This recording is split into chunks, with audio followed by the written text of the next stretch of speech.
walks are good, but I'm a fucking hitter, dude. Like, I want to hit, and like it's annoying when you are in the box and you know like your ability is hitting. Like, that's the thing I'm best at in this game. So you robbed your share of home runs. What did it feel to have someone go ahead and rob you of one? It's part of the game. There's this saying in Spanish, el que hierro mata, hierro muere. It's like, I don't know how to really translate it in English, but it's part of the game, and man, they play good defense, and that's what happens.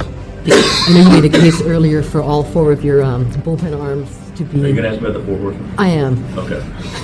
On display tonight. I still can't name them, but they're Estrada, Morihone, Adam, and Suarez. Oh boy. Hi, everybody. Welcome to a special edition of Marty Time TV. I am Marty Caswell. We are brought to you by the all-new Hamul Casino Resort, the Players Place, and I am joined by three special guests. I can't count myself. I'm the host. I'm really excited about this. I've been threatening these guys in the Padres clubhouse all these different months, but it finally came to fruition today. We are 9 days out from the trade deadline. I am Marty Caswell. We're going to go around the horn. I want you guys to introduce yourself Monday Night Football intro style. I'll go first. Marty Caswell, San Diego State. I know where the library is. It's my turn. Jake Garegnani, Adams State University. I do not know where the library is. Julian Del Guadio, Cal Poly San Luis Obispo. I should have spent more time in the library. Darnay Tripp, School of Hard Knocks. Wow. All right, guys. Well, there's a lot going on here. I'm excited to have all of you. I've never had Julian before as a guest. Darnay, you've been a wonderful guest. And Jake, you've been like almost a weekly guest. So I appreciate you guys doing this. Let's go ahead and start with the San Diego Padres. 8 days out from the trade deadline. How much? I feel like we live and die. We change your mind. I know I text Jake all the time. They're dead. They're in it. They should. How much belief do you guys have right now that the Padres, even if they make any sort of trade, a bat, 2 bats, they can make a legitimate deep run in the playoffs, given all their current offensive issues? Look, I'll start with this one since I'm always dubbed Mr. Positive by you yourself, Marty Caswell. I told you last time I was on the show that I have the utmost faith that the Padres will make the playoffs. Even though they just lost a series to the Marlins, I still have tons of faith in this team, Marty. I think it's a playoff team. I think the deadline will obviously help improve this team, but I'm sticking by playoff team. I don't know about you fellas. Listen, I'm just going to echo off of Jake here before, everybody else takes the good takes. The Padres at, the halfway point last year, or I think 500 at best, and they were 8 or 9 games above 500 at the All-Star break this year. Yeah. I think this is a team that clearly is going to buy. My curiosity, though, lies in we've seen Jake Cronenworth's name thrown out there. We've seen Dylan Cease's name thrown out there. And I think over the last 24 hours, Sandy Alcantara and Marcelo Zuna on our side.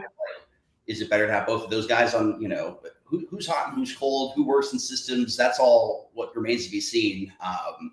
But that being said, I think they will be buyers, but who won't be with them, I think at the start of September, I guess we'll find out.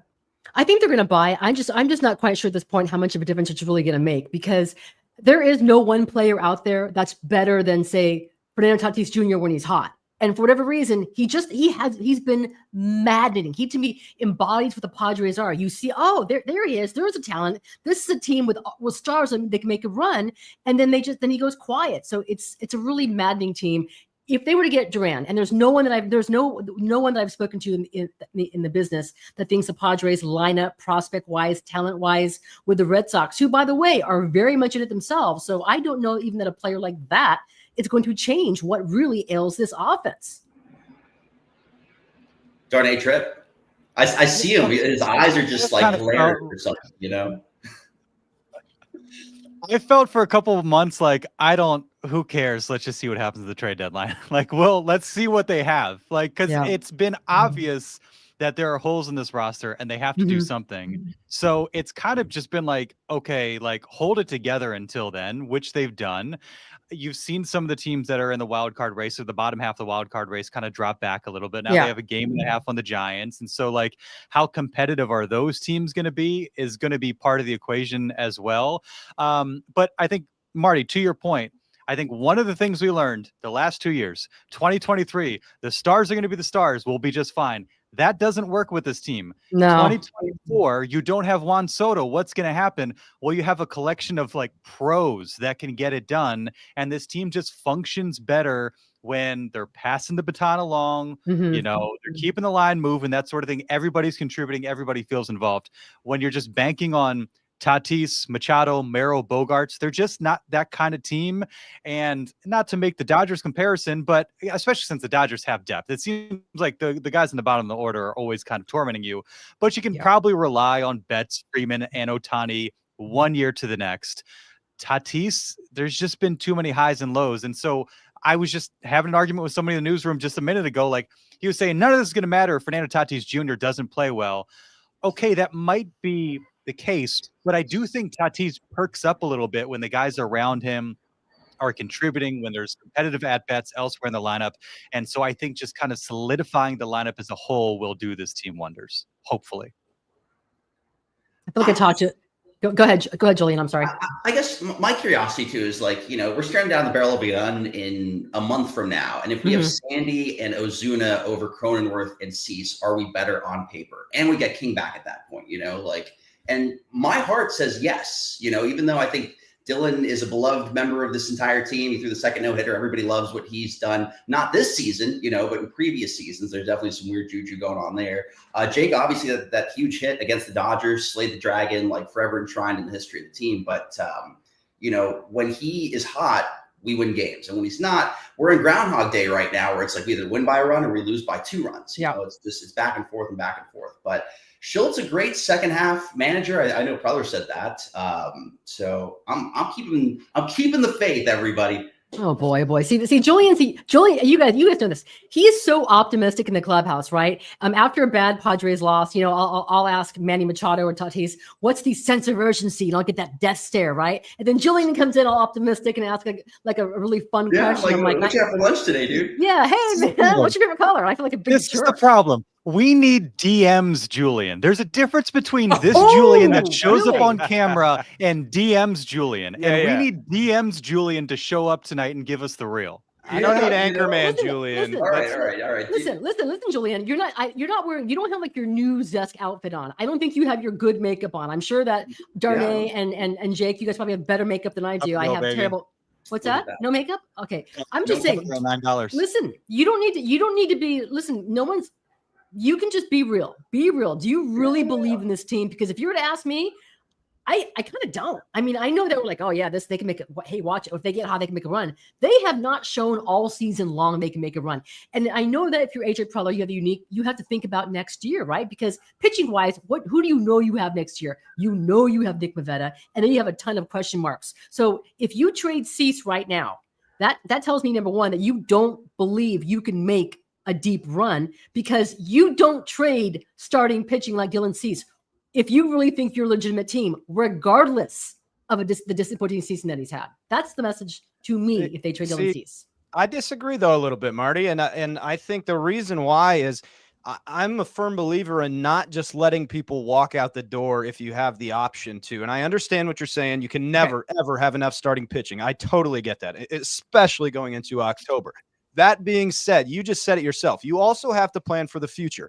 If there's a deal that involves Dylan Cease where you can get back an arm you believe in or a bat you believe in that is controllable, you can't tell me that's not improving the team when you know Dylan Cease, if you do believe in Michael King and you're going to re-sign him, is not coming back to the San Diego Padres.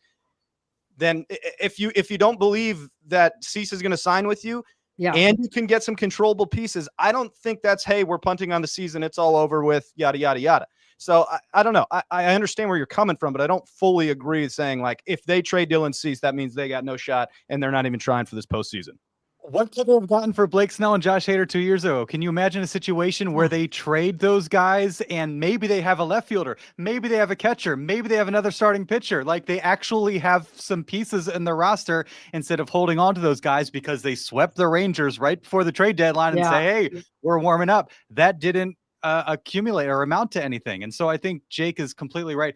I think I think they got to thread the needle between buying and selling. And part of selling might be Dylan Cease, but you get something back in return. They got Martin Perez for nothing last year, and he had a better ERA the second half of the season than Dylan Cease has had to this point for the Padres. Now, do you want Martin Perez or Dylan Cease in a playoff series? Probably Dylan Cease.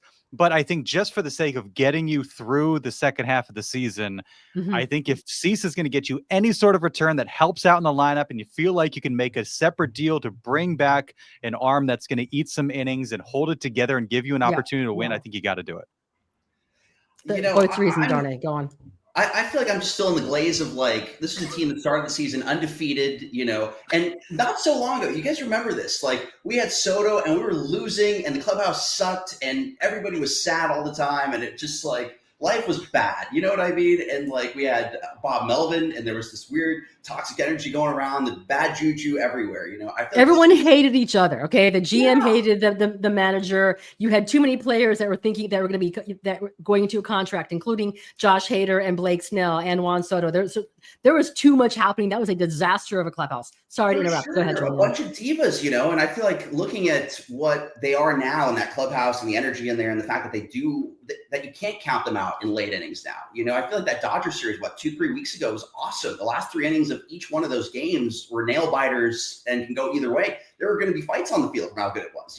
I feel like it was boxing and baseball all at the same time. But, I guess to not sugarcoat it, are they better than the Dodgers? No, but I don't know very many teams that are. I feel like the Phillies are a super dangerous team that, Cubs. really. I say the Cubs are better. The Cubs are better. The Cubs are better than the Dodgers. I do. Okay. And then maybe the Brewers. I mean, too. what's his nuts? Pete Crow Armstrong is like absurd. Like that guy. What's his nuts? Did you say what's his nuts?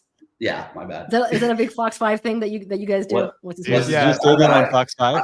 I just don't want to get in trouble. As somebody who's been written up, I feel like We got to get some of your Fox 5 engineers to get over to your house to learn to plug in your mic, though, man. Yeah. We should probably work on that. No. Is that just a prop you got there? Yeah, I think it is. I thought it was working. It's got the green lights. Look. Blah, blah, blah. Yeah, I don't think it's working.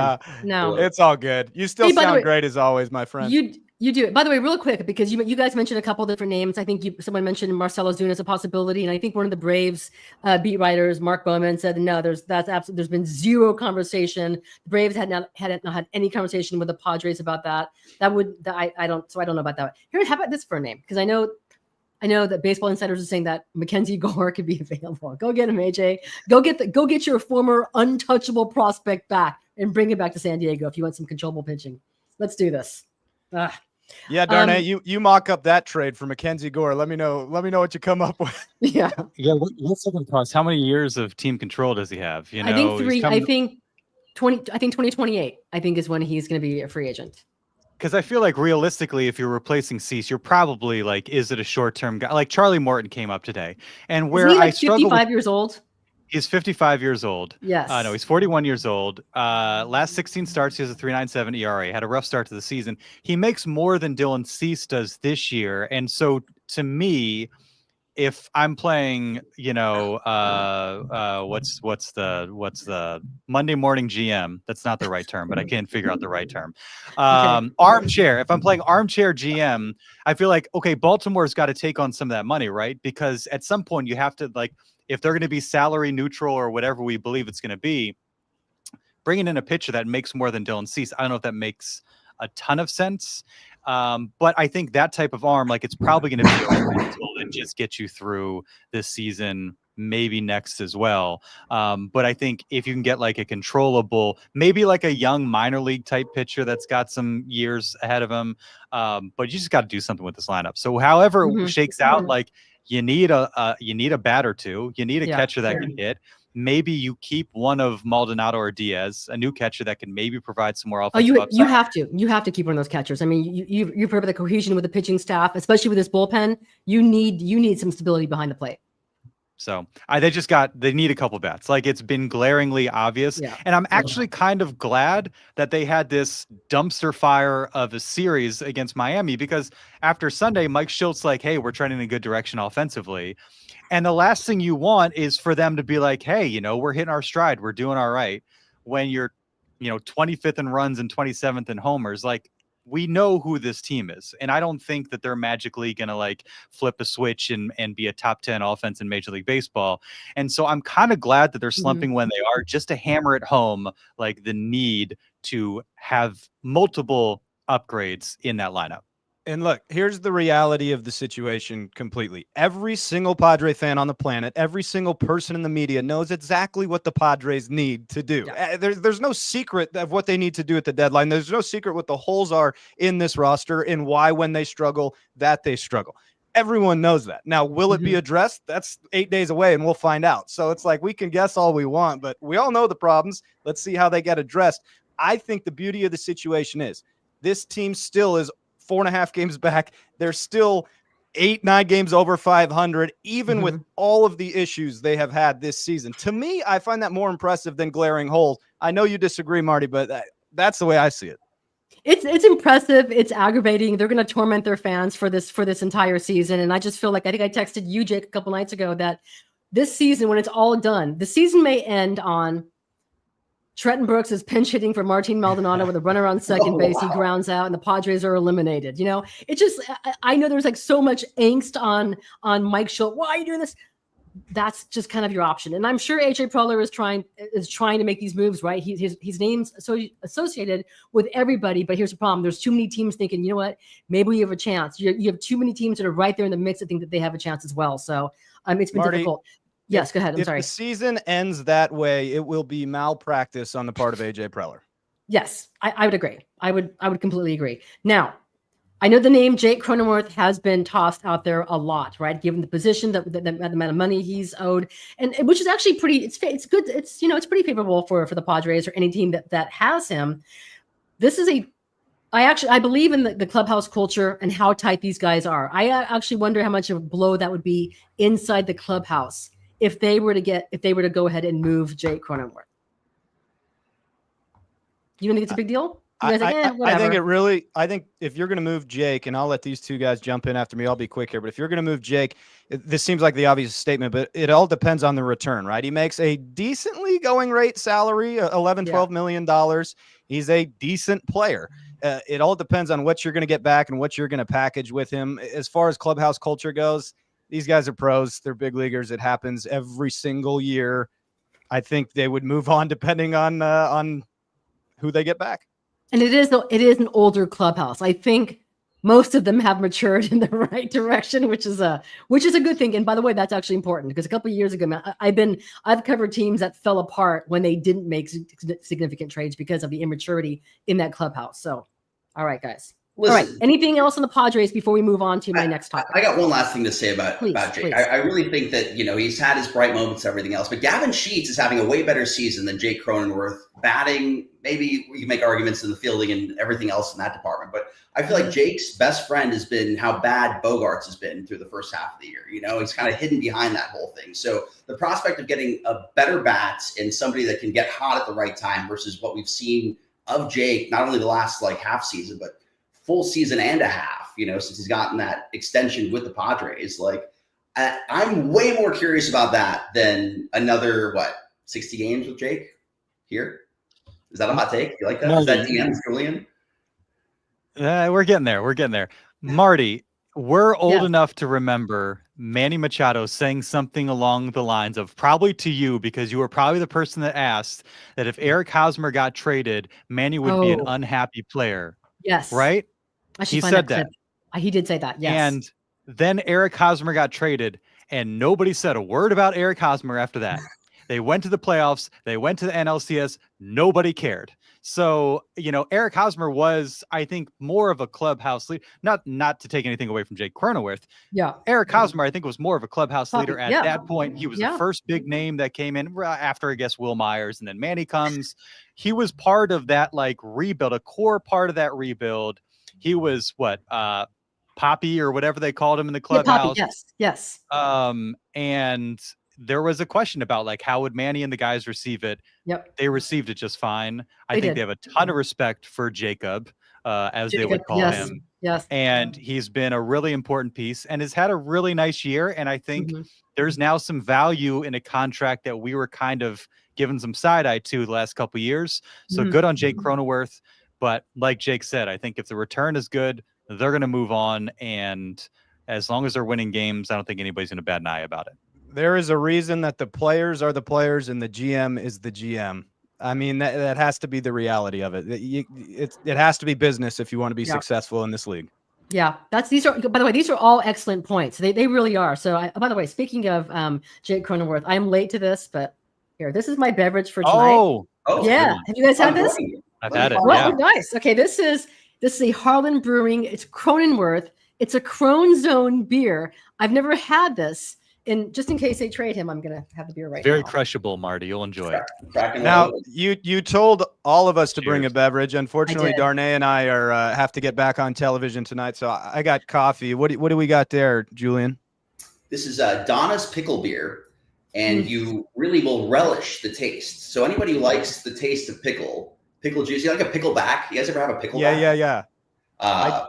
That is. I don't know if I want it in my beer, but I do like pickles. No, let me go ahead. You don't have to like pickles. You have to love pickles. Yeah. You have to really love pickles to enjoy this beer. I've had it. I'm like, dude, I don't know about this. We'll see. Crush the whole thing right here, Julian. By the way, real quick, I wanted to ask you guys, what do you like most about covering this team? Like going in that clubhouse and talking. What's your favorite? Who do you enjoy covering this team the most? Wow. That's a good question. Who do I enjoy covering on the team the most? Are you just player wise? You mean with the human? Mm-hmm. Human personality. You go in there. You have a job. You want a specific soundbite. You want something that generates buzz. Who's the guy? I'll give you two for me, just because it popped into my head for this particular team this year. And this isn't going to be somebody that goes, oh, what a amazing player in person. Walked into spring training, the clubhouse in spring training, and we were getting interviews with all the new faces. And I walked up to Kyle Hart when he had first signed, and I said, hey, Kyle, can I get a little bit of time? And we did the interview, and I turn around like we do every single time, and Kyle goes, hey, Jake, wait, where are you from? How are you here? How did you get to this path? And he just asked me about me, and it was the first time in my entire career of covering any sport across any professional athlete that stopped me and asked where my life was, how I was doing, where I came from. So I thought it was very cool. That one always stuck with me with Kyle Hart. As far as just like soundbite, fun, this particular team, the person that sticks out to me, I guess would be Dylan Cease. I've just had a lot of fun times interviewing him. I got him live one time. We were covering the game out in Colorado, and we spent 5 minutes on air talking about Pokemon. I just like the human Dylan Cease. He's fun. He's an enigma. I'm going to echo that. I've had great conversations with Cease about Nintendo and Pokemon that I would not expect any other player to bring up or continue talking about in a certain sense. Like I was telling Cease, I don't know if you guys are Zelda fans, like OG, like N64, still have it days and stuff. But the only kind of OG for you is N64 and not just Nintendo, by the way, or Super Nintendo. I didn't want to age you, unfortunately, but here I am. No, but that interaction I feel like is really cool. And the fact that he's like a beekeeper, he's the most interesting guy in the clubhouse, which is why I personally don't want to see him go. But I understand it's a business at the end of the day and everything else. I also feel like I love Manny, but I don't press Manny quite like you guys do. I think it's Manny. I got a little Manny. I think Manny is a toned down, kinder, gentler Manny. I feel like it's been a good Manny year. I think he's being a dad. I think he's been different, which is great, but yeah. But ask the right questions. And I'm never the one who's like, hey man, you went 0 for 4 tonight. We lost by 7 runs. What gives, dude? I feel like it's been a good Manny season. I feel like he's been fairly candid, available, open. Every so often he'll needle somebody, but I feel like it's been a good Manny year. Also, Michael King is like, oh dude. Super. It's gonna crush me. It's gonna crush me if I'm in this business a year from now, or whenever next year. That's the one that's gonna crush me the most because he is awesome. He is one of the best players I've covered in any sport. Really, really funny, engaging, and he says things which I appreciate. And Merrill, did you just say if I'm in this business a year from now? Don't bury the lead here. What is that nonsense? No, I'm just saying. You guys, you never know. The media landscape is interesting. You never know what's gonna happen, and you just don't know. Marty, you will always have a job in San Diego in the media. I promise that. Yeah, let me echo that one. There's no retirement here. Come work for us. We got a huge sports team. We could use more. Okay, let's do this. All right, guys. So SDFC. This is the first season of SDFC. What's your been experience covering them? Now, you guys know I used to work with Darren Smith for all these years, back in the day, starting with the Mighty 1090, then the iHeart station, and he was always the big soccer fan. He's a huge soccer fan. He knows soccer fan. He's an analyst now for the radio broadcast, and he does an excellent job. Me, I'm the person I'll go watch when it's the World Cup or the Gold Cup, but I've enjoyed going to SDFC games. I've enjoyed watching it. I see the buzz, man. When I'm out there in PB, where you see people wearing the SDFC shirts, right? My nephew, I told this to Manny, he doesn't want a Manny Machado jersey anymore. He wants a Chucky Lozano jersey. He wants a Anders Dreyer jersey, right? So it's growing some roots. It's really done well. What was your expectation? What have you guys thought of how how it's growing in year one? What really helps the growth is winning right away. Yeah. that never hurts a dang thing. By the way, the MLS All-Stars are up 1-0 against La Liga. That never hurts a thing. I think it's been fantastic. I think it's a market that's been clamoring for MLS for a long, long time. They provided the product. And I'll say this about SDFC, and these two guys can echo or disagree, but they've gone about it the right way the entire time, from their product to the name, to the kits, to the players, to the willingness to spend money, to in-game production, to the PR staff. Everything about that franchise, in my opinion, so far has gone about it the right way. Okay. I have not been to a game yet, and I really hate that I haven't been to one, which is really sad, but I always have to anchor weekends. It's like the worst thing possible, I know they've had a couple Wednesday games too. Wait a second. Isn't that unbelievable? Yeah. I am kicking myself that I haven't been. So who do you send? Who goes on behalf then? Who goes? Who goes either to cover Frank or okay. Allison Edmonds has gone a couple of times. Okay, so you guys have representation. It's just not you because you're doing for sure. different Yeah. things. Okay. So I watch every match. Obviously, like the rest of us. I feel like Dreyer has been the unsung hero and the MVP this year. We got to pay that guy whatever he wants and more, because that is, we've all leaned on his foot. He's been really he's making it this year. Am I what? I said he's making it. He's an EP, baby. He's getting paid. Those goals, he's doing those things. It's really, really fun to watch. No, but it's crazy. Like, even seeing the environment at Snapdragon Stadium, like that first game, the sellout, like the shots of people walking around and stuff. What do you mean seeing it? You've never been there, Julian? I saw it on TV. I got to believe that was real. It's not AI. They're not there yet with anything. But just saying what Marty said. Like everybody's rocking the jerseys. They got the bumper stickers. They got everything else. Like, I just got to go to a game. I don't know why I'm not going to the game, but Tuesday. We need to see you there on Tuesday, Julian. Oh, I gotta switch things around. I'll be there. You have to go. By the way, they have really, really good beer there. Really good beer, and the vibe is fun. You can know nothing about soccer, which is kind of pretty much me. And you go there, and it's so much fun. It draws you in. All right, I'm sure we're on limited time. These guys have broadcasts to get to. All right, here's a question. Oh wait, who here is excited about NASCAR coming to San Diego? This is good. Let's push up to the brink for them. Okay. I got 2 hours, Marty. I'm clear for 2 hours. Dude. Oh boy. Awesome. Yeah, I would say beer. time's Let's go. not an issue. We're good. Darnay, did you want to add anything on SDFC though? I didn't want to jump on you, pal. No, it's fine. I was just enjoying listening to Julian. I actually wore this shirt for you. I think it's been awesome. I think the reception of the city has been really, really cool. I think I might have even been texting with Darren before the season. I was like, I don't know what the supporter section is going to look like. Like, are they going to fill up that entire end zone? And sure enough, they did. And they've got a great presence there. And the atmosphere has been awesome. And I think, to Jake's point, one of my big questions going in was they kept talking about, we got this style of play.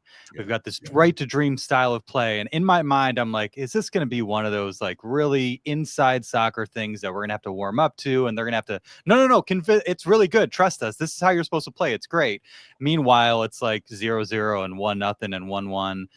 As it turns out, and maybe they should have marketed a little bit better. Their style of play is just, let's score goals and win games. Let's score as many goals as we can. And let's win as many games. They should have led with that, because once we got into the season, that was apparent. That's what they wanted to do. And so I think that's what's made it fun. They want to play an exciting brand. They want to win matches. As Jake said, that's an easy way to win over a fan base. You've got the soccer crazy portion of San Diego and the portion of San Diego that just wants to be involved in something and go to a game and enjoy themselves. I think they've captured all of that. It's been super, super fun to watch. And Anders Dreyer is a stud. So it's been really cool. People just want something to go ahead and root for to fill the black hole of what used to be there, which brings me. I knew this was coming. Yes, I was. I knew this was coming. To my next topic. All right. You can leave now. No. Everyone's staying. Please. Listen. We're all friends here. We're all good here. All right. Listen.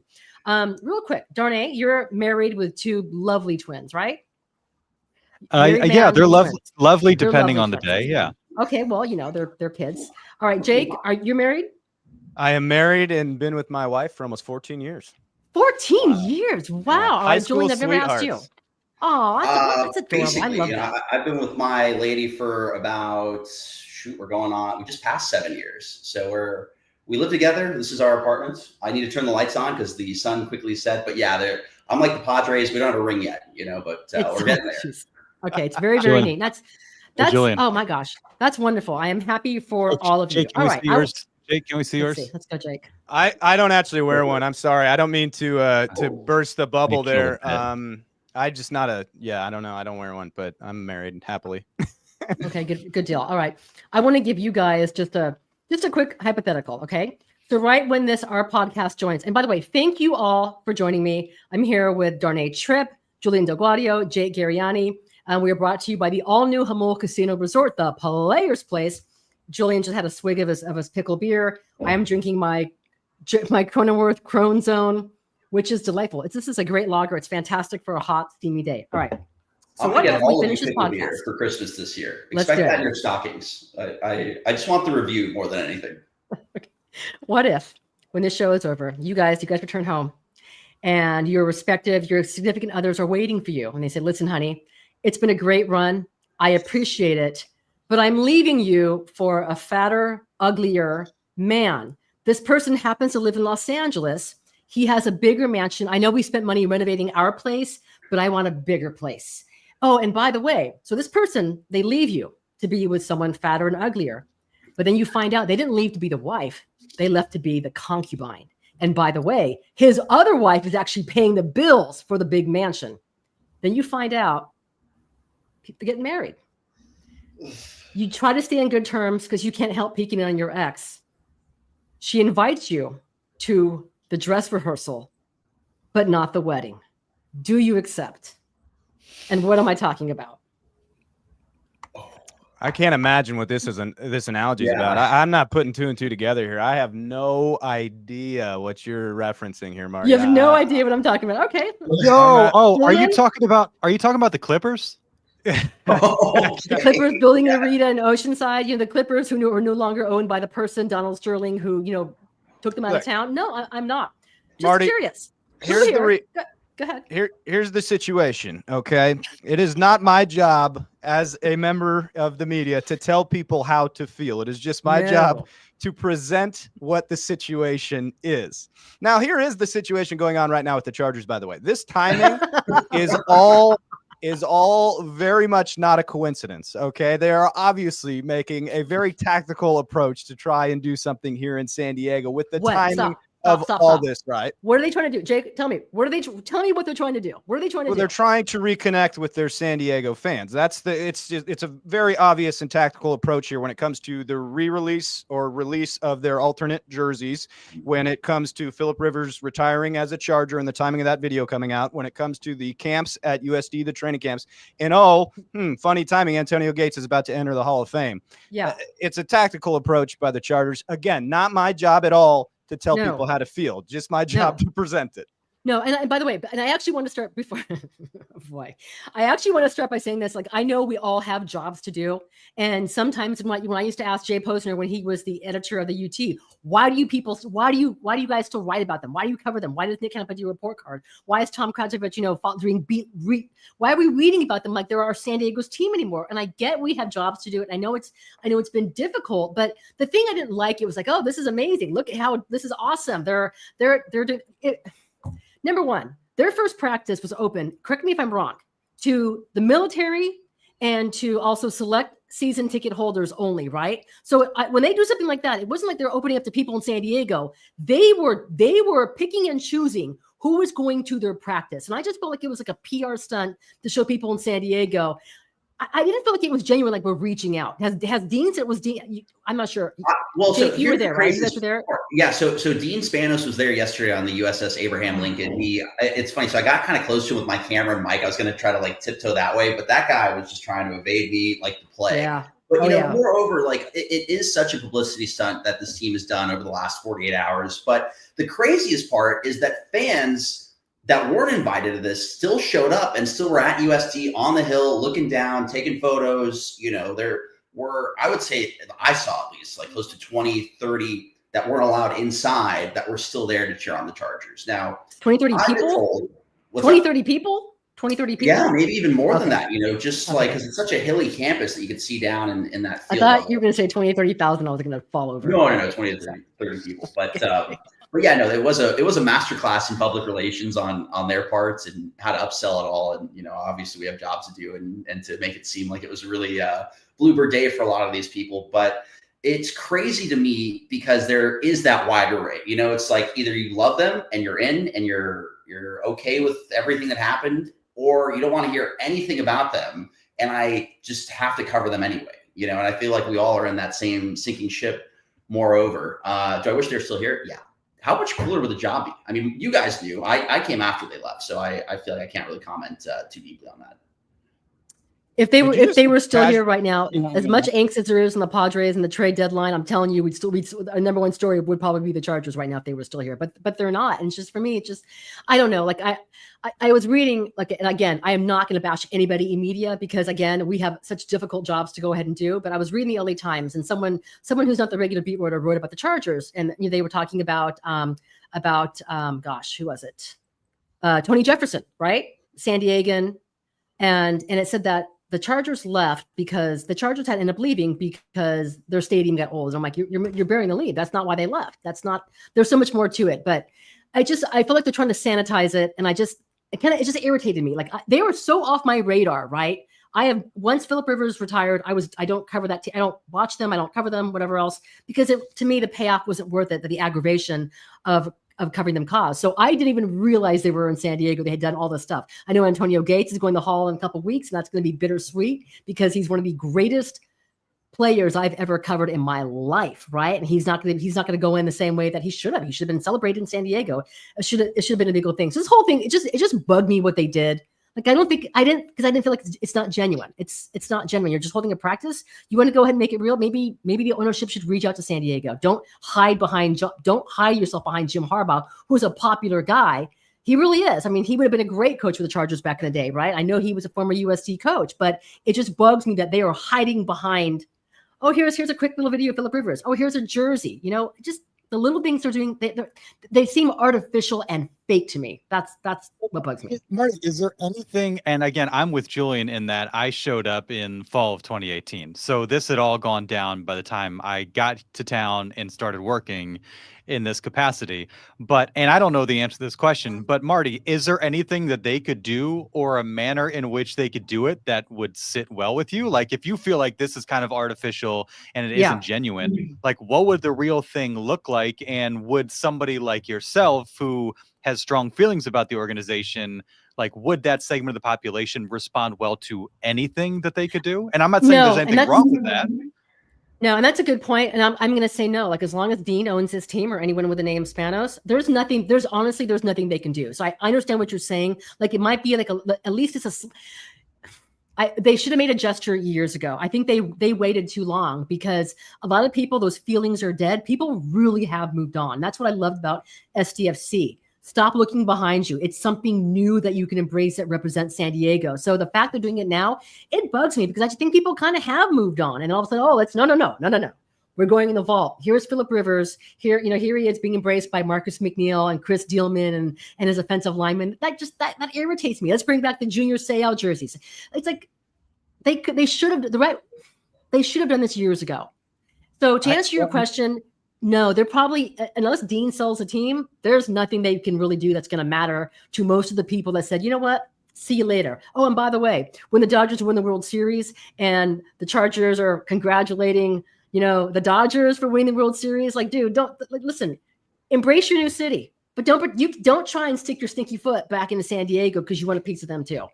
That's what I think it's more about that. I don't think it's about genuine outreach. I'm also curious about this, kind of echoing off what Darnay said, though. But let's say the Spanos team, Spanos family does sell the team, but they stay in LA. Would you be more inclined to, wet your feet a little bit with the team at that point, or is it just because they're not in San Diego? It's over with. I just think it's over with. It's just over with. Like I hope it's probably never going to happen. I hope that one day. I'm sure that the priority of the NFL is to expand into Europe, right? Have a couple international teams. I wish eventually there would be growth here in San Diego. I would want that. I can't see any team. No, you're not going to leave the LA market. They're making their billions. And the other thing too is like, to your original point, Marty, like how much of, and everything that Jake laid out with the throwback jerseys, the Phillip Rivers stuff, all that does is hammer home. Like they've played 8 seasons now in LA. That's been 8. Yeah. Can you name one moment like that they would want to put on okay. Can you name one moment they would want to put on a hype video? Their history is San Diego entirely. You're pushing a decade and you don't have one off the top of our head, really memorable, great moment in your history. You're pushing a decade. And so I think what that hammers home, and with, everything with Phillip Rivers, what do you see? You see San Diego, you see Junior Seau, you see LT, you see Phillip Rivers, you see big games, big moments, all that. It is in San Diego.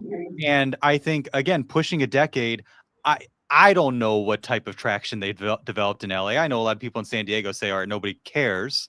There might be some truth to that, but maybe it's the realization that we're pushing a decade, haven't really accomplished anything in that time, maybe don't have the traction in LA that we would like to have. It might be smart to check in on our friends down in San Diego and say hey, we're still with you. Look at our colors. Look at this hype video. We're down here for practice. We want to see if we can kind of re-engage you guys a little bit more. Talk about bad karma too, with the Rams winning almost immediately inside that stadium and really cementing we are the NFL team here. You guys love us. We're back in the city that we were in, X amount of years ago and everything else. I think you're really onto something. Maybe they are grasping for those straws. I think too, let's be journalists for 2 seconds here and apply a little bit of disconnect here.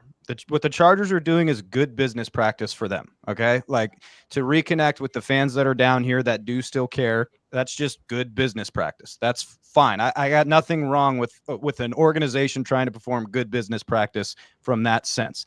And I talked to a bunch of people out there the other day. There are still a lot of people that follow that team and that still genuinely like that team. Does that defend? I'm not trying to defend that team. I'm just saying, look, there's business practice. There's a reason they're going about it. And there are still people here that follow them to a point.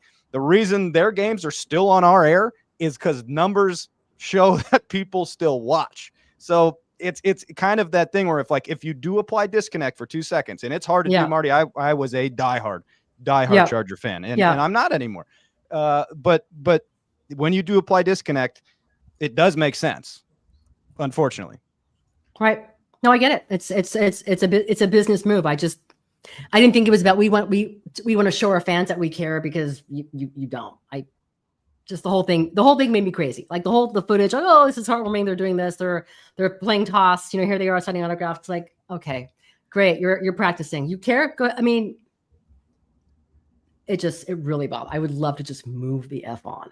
Yeah, also just so wild that a majority of these players on this team now have no connection to San Diego. I mean, you guys mentioned Tony Jefferson and everything else, but like the players and, they don't remember. There's none. They don't remember any of that stuff. You ask them those questions and they're like, yeah, we just love the weather here. You know, like, there's no real like, oh, this happened here and there. And there's no real connect. There's no real connection at all. I mean, the last connection that I think that the fans that used to be here are really going to have is when Antonio Gates goes in the Hall of Fame. And if people can stomach to go ahead and watch that ceremony, all the footage you're going to see, it's not at oh gosh, what was it? What was the soccer field in where they play? It's not going to be there. It's the footage you're going to see is Qualcomm Stadium, and it's going to break your heart, and it's going to be tough to watch.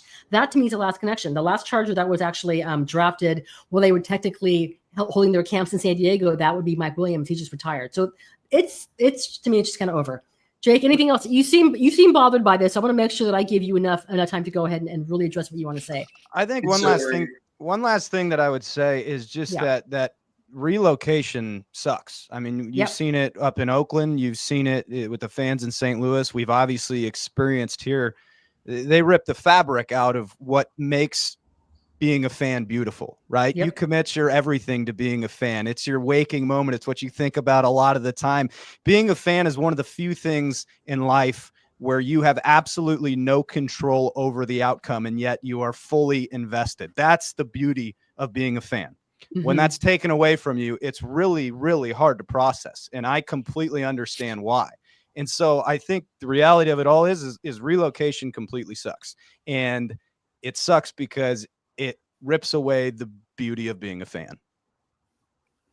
But also the authenticity of that fan base and of that setting too, rather than like kind of a sterile team in like a really nice stadium, but somebody else's stadium.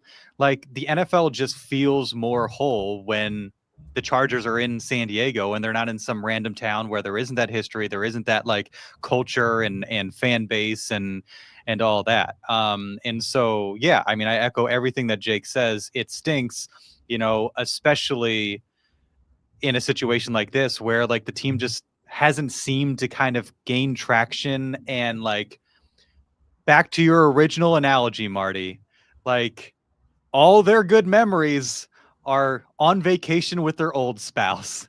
They're not having fun anymore. They haven't met any new friends, they haven't found a new job. There's nothing exciting. They haven't picked up a new hobby. Life is kind of boring.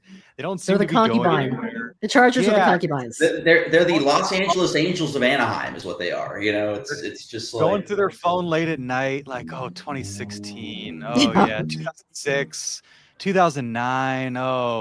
We used to be the number one. We used to be the number one team. We used to be top headlines, and now, no. You know who loves the fact they left? These guys. Oh, heck yes. Heck yes. Listen, it's a new era. It's an absolute it's a new era. Fowler, Seidler took advantage of a new era. They invested. What's happened to the Padres fans is something that's so unique. It really is. I know it's disappointing what's happening right now, but the era of winning, the era of expecting the Padres are going to trade for players rather than trade their players away, man, that's something different. Yeah, wait, what's disappointing about what's happening right now? What? What's disappointing? You said it's disappointing what's happening right now. No, it's just like right. No, it's like right now. Like there's been so much angst to how the Padres are playing. No one believes in the offense. The conversations that we have weekly: should they buy? Should they sell? There was a time where people were so miserable when they were 8 games over 500. I'm thinking, man, we would have killed. The Padres went through an era where their lone. You knew that their lone All-Star rep was going to be traded after the All-Star game, right? That's a Padres era that we all cover. We're all very familiar with. So it's just a different time. An expectation of winning. I'm sorry, I'm talking too fast. An expectation of winning. An expectation of superstars. Expecting Preller to make big moves at the deadline rather than having to sell off, star players. Exactly why it's exactly why that angst you talk about is a privilege. I mean, it's exactly why it is a privilege, that to be able to have that angst, to be able to want your team to know that they can be there and be that successful. That's a pretty cool thing. And it's something we didn't have for a long time. And I would say to Julian's point, the Chargers leaving did help the Padres, but more than anything, it was the investment in the team. I mean, honestly, whether the Chargers were here or not, the investment that Peter made and Ron Fowler started, all of that this team was going to blow up either way with that kind of investment for sure. You know, there's still space though if the Chargers want to come back. I'll welcome them back. How about that? maybe move into that 50,000 seat stadium in Chula Vista. Yeah, why not? You know, if we can fit. What's that new hotel down there? The Gaylord Pacific. Oh yeah. Can you I need to imagine? check it out. They have like a pool pass, man. Yeah, It sells out. $12. I need it. $12 a pool pass. Those are great. Have you covered that yet? I have not, but for $12, I'm going to. You know, I got 2 days off from staring down the barrel of. That might be.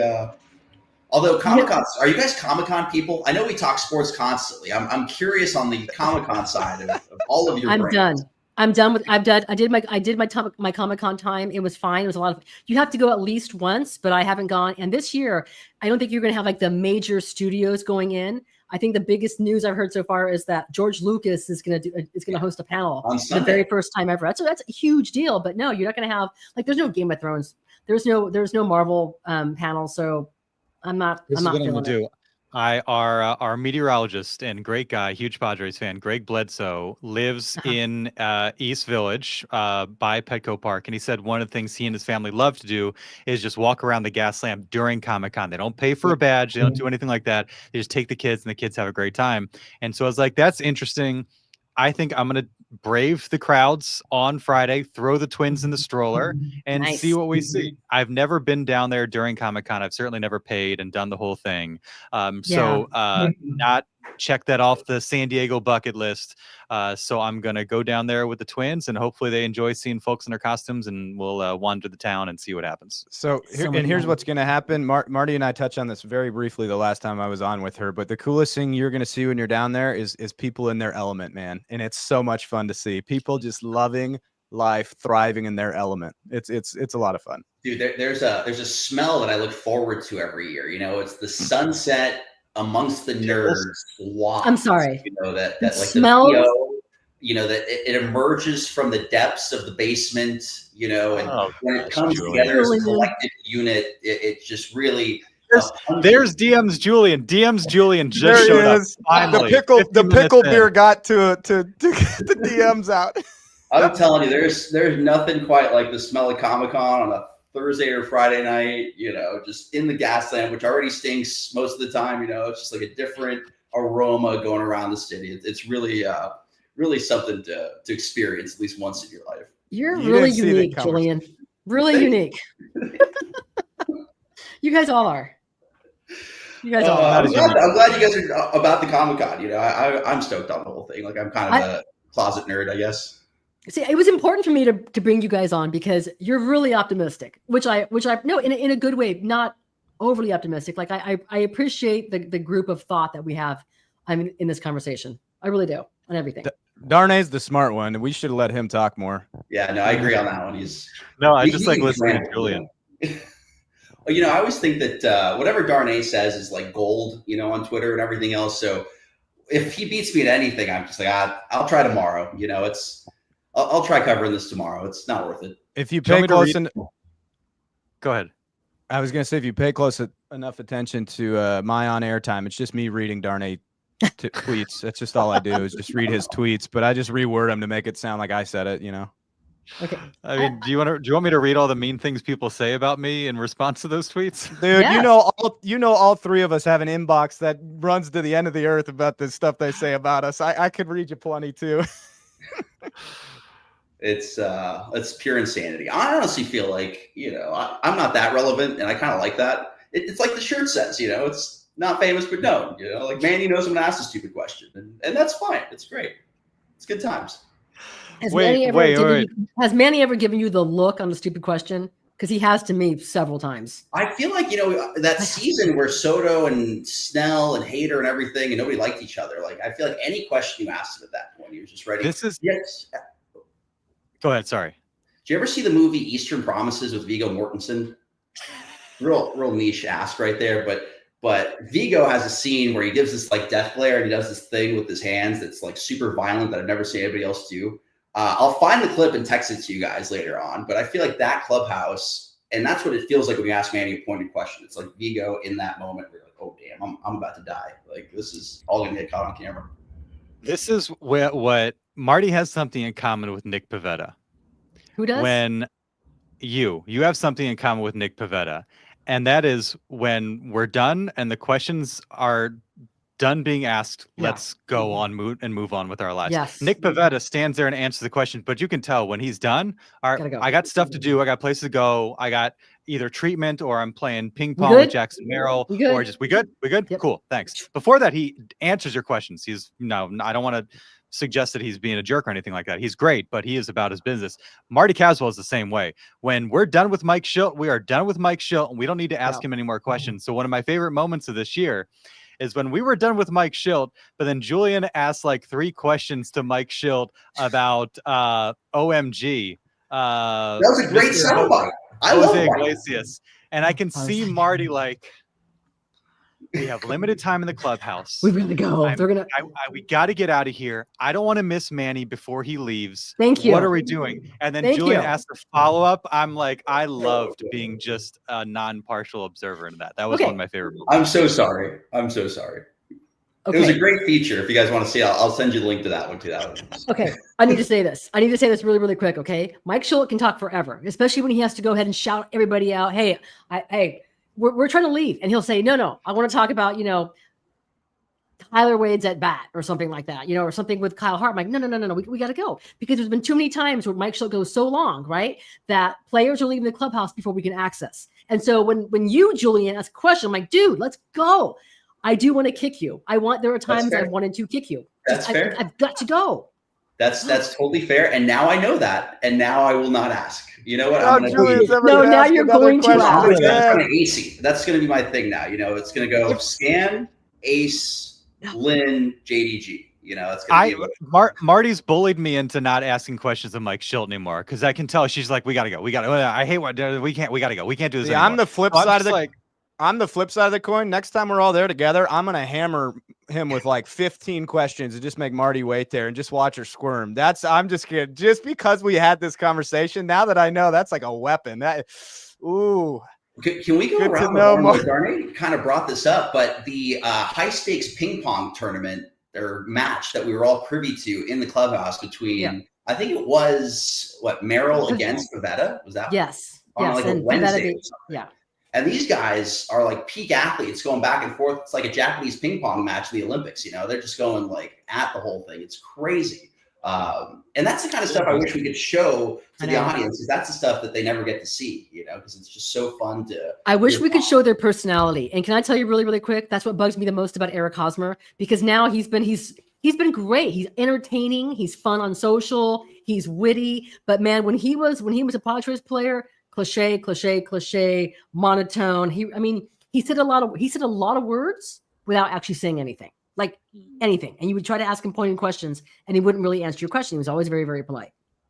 And he saved it all for his financial benefit. Can you blame the guy, right? Yeah. And he's like, I'm saving all the good stuff for when I get my own podcast.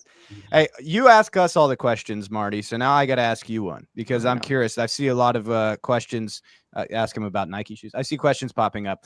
Do you feel, given the circumstances of baseball and 162 probably plus, and I love it because we're all fans, and it's the beauty of being a fan. But do you feel consuming baseball in the way we do, where it is like live and die every single game, every single series, every single moment? What move are we going to make? What do we get? Yeah. Like, is that healthy to consume baseball in that realm?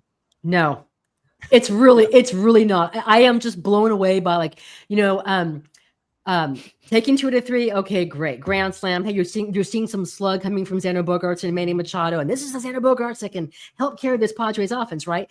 And then they're just, they can't score runs against the Marlins, and you lose that series, and you're tipping your caps, and you're held by Sandy Alcantara. I mean, just like it's defeating. It's remarkable to me how the optimism of this fan base and the people covering them can change literally from game to game, because 1 second you think they're back and you're like, what's the point? What's the point? It's the same old Padres. It's the same old Padres. They've scored the least amount of runs in baseball in 2 months. It's impossible.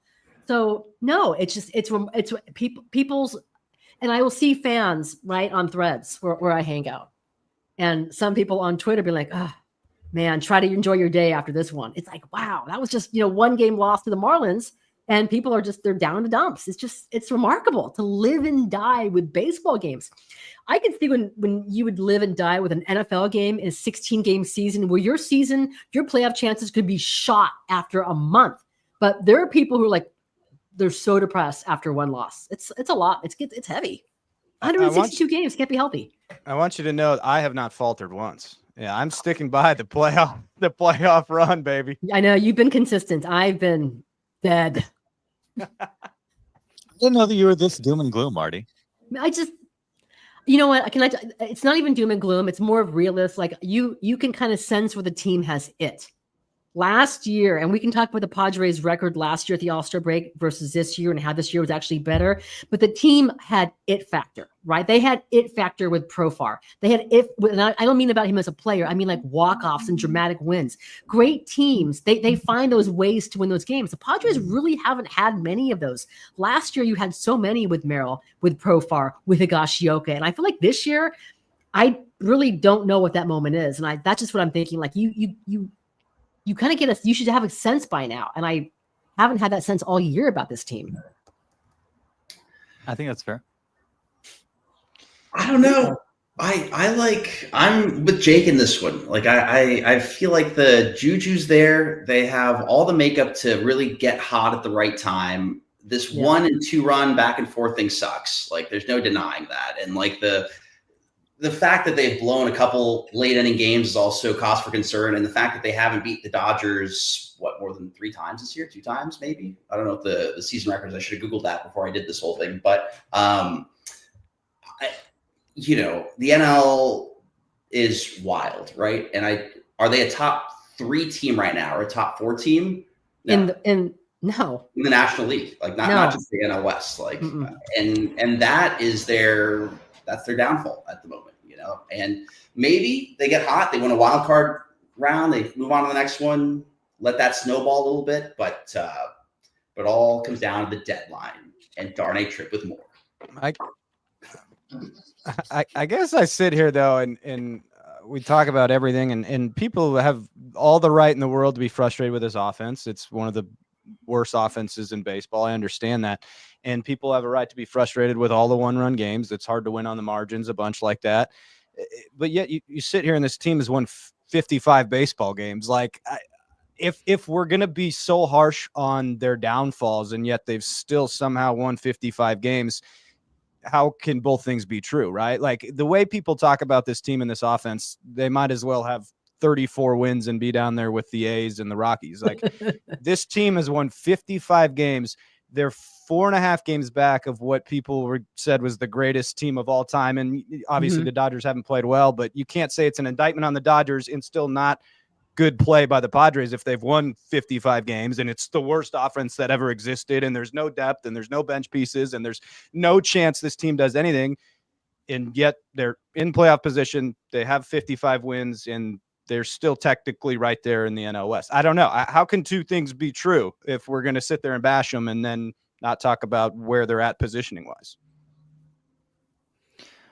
It's tough when you're in you're the last playoff spot. And I don't know how competitive like the rest of those teams are, And I think part of it is because like we've seen what they're capable of. We've seen them play at a high level. They have the stars. They were like 11 games above 500 to start the season. I think that's part of it. It's just like the last, it's not even just living and dying with every game. It's like for 3 months they've played 2 or 3 months they've played sub 500 baseball. And so I think that's part of what it is. And that fast start has, gotten them to where they are, however, 8 games above 500. But I think it's the glimpse of what they're supposedly capable of, then having stars maybe not reach that consistently and there you are, like, yeah, and we know baseball, get in the playoffs, anything can happen. And it's like they haven't been very convincing for a little while now. Here's a good comment, I think, just right now from JDS. You guys can see it up there. Remember, we've seen this before. We all waited all season 2023 for them to get hot. We had conversation after conversation after conversation with insiders, whether it's Buster Olney or Tim Kirchin or Jim Bowden, saying this team has way too much talent to not get hot. Then they never did until it was too late. And it really didn't matter in September. And I'm almost getting that feeling like we keep saying, oh, it's going to come. It's going to come. It's going to come with Tatis and Manny and Merrill. And they're all going to click in together. But we did that before, and then it kind of never happened. I don't know. We'll see. Hey, guys, you guys have been I'm sorry. Go ahead. Go ahead before we wrap. Oh, I was just going to say, on the flip side of that coin, they did the exact same opposite thing a year ago. So, I mean, look at which season you want. Pick which season you want to look at if we're going to look at seasons of past. It's also bad that players... Just the thing. I don't know which way it's going to go. Like, are we going to relive? I guess 2021 would probably be the more accurate comparison, because they were however many games above 500 in August. I don't know if we're going down that path or the 2024 path. I really hope it's 2024, but I truly don't know. Last thing for me, like, is it a bad sign that their longest winning streak was at the beginning of the season? Yes. Season is a culmination of your entire year. We'll see. Yeah. Love you guys. You guys are great, man. I really wasn't expecting you guys to be here this long. Quick question. So thank you, Albert. What is someone explain this to me. What does this mean? A $3 super sticker. Albert, I appreciate that. What does that mean? Are we going to this, Marty, or is this just going to the Caswell fund? I genuinely don't know. I don't know. So I appreciate it. So if it is, I'll buy you guys half a pickle beer each. Okay. No, you're good. Cool. Well, you can buy Julian a pickle beer. I think. By the way, I forgot. It is an odd year jinx. That's something legitimate that you guys should do stories. Oh, look at Jake. Jake thinks oh boy. Where's the swag chain? Where is the swag chain? That's the other thing. That's one thing that Jake feels kind of negative about, because I feel like we're missing on all fronts today. He's been just a ray of light this entire conversation. What, Jake, there's got to be one thing that sucks, and I want to hear about it. There has to be one thing that sucks in what? In life or in sports? Just in general. Yeah, what sucks?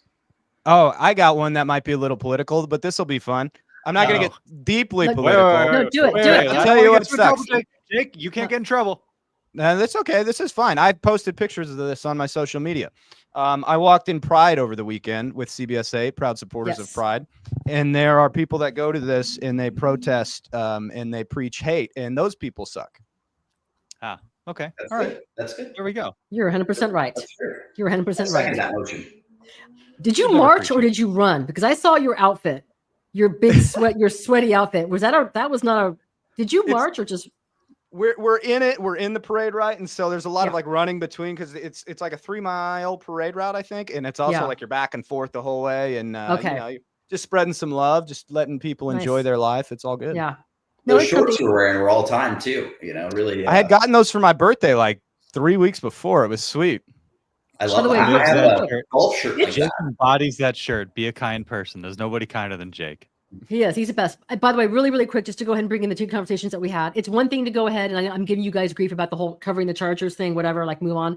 But it's one thing to go ahead and show up because you want to go ahead and cheer something that you like, right? A team that you like, whatever else. It's quite something else to go ahead and go to a festival that's not about you, so you can tell someone that you hate them. That's quite something. So good on you, Jake, and for everyone that supported. And hopefully people can learn to be kind to each other. But we live in interesting times, so we look to our sports, to give us happiness and make us feel good. And sometimes it just doesn't. That's why we live and die with every single Trenton Brooks at bat, baby. I've been trying to convince a guy at the station to get a Trenton Brooks jersey because his name is Brooks. I feel so bad for from him. San Diego. By the way, I feel so bad you gotta for get him. a Trenton Brooks jersey. I feel so bad for him and his family. It's not his fault. Again, it shouldn't be about Maldonado or Brooks or anybody else in the bottom. It should be at the top of the order. Guys, next week when I see you at Petco Park when the Mets are in town, will the Padres have made a trade by then? Yes or no? And then we wrap this thing up. By Monday, no. Yeah, I say no too. Not by Monday. Deadline's Friday, right? Or no, Wednesday. No, it's Thursday at 3 o'clock Pacific time. I was close. No, not Monday. I think he's going to push it right to the deadline. I think it's going to all happen that day, if not the night before. He'll big rumblings. Maybe we'll get there because it's what, a 3-game homestand. This next one. No, it's the Mets. Three of the Mets off day Thursday. Then I believe is it the Cardinals, the Mets, or the Cardinals, the Red Sox? They're not going to say a word Wednesday. Watch this. And then the second we all leave that clubhouse, there's going to be some little nugget that hits. And then everybody in our newsrooms are going to ask why we didn't ask any of these questions while we were there. And that's when this is going down. Have you been to Petco yet this year, Julian? I'm trying my best. I'll be there next week, hopefully. Merger season, baby. All right. Hey, take notes and keep receipts. If I'm wrong, I'm wrong. But I want if this team goes on to do something, just want to let you know. I say they make a trade before they return home. I say in the coming days, they can't wait much longer. But I think there's going to be a bat here by Monday. I think we're going to have some news soon. Is DeVries or Salas in that package? No. Well, you can't remember. Salas is probably not going to. Salas is probably out for the year. They don't think that there's a very good chance he does not return. The fracture in his back is not healing well. There's a very good chance he doesn't return. You're not going to trade him. I'd be shocked on DeVries. I think it's going to be some pitching prospects. We shall see. You guys, I genuinely was not expecting an hour 9. You guys are so informative. Thank you for your time. Thank you for putting up with my elaborate concubine story that probably no one here understood what I was talking about, but I understood what I was talking about. So thank you for all your time. I really appreciate you. I really do. Thank you. You three, before we get off, you three are the absolute best. Much love to you all. Seriously. That's Jake Garegnani, Julian Del Guadio, and let's group hug. Darnay Tripp. Marty and Jake, you guys are the best. Thanks,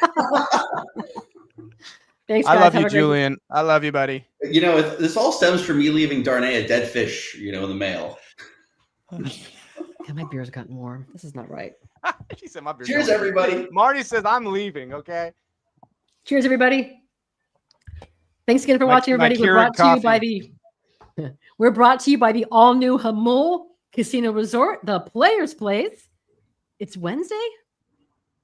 Hope you enjoyed the show. We'll talk to you soon. Bye. Team's been struggling. Did you find yourself regretting the situation more and more when?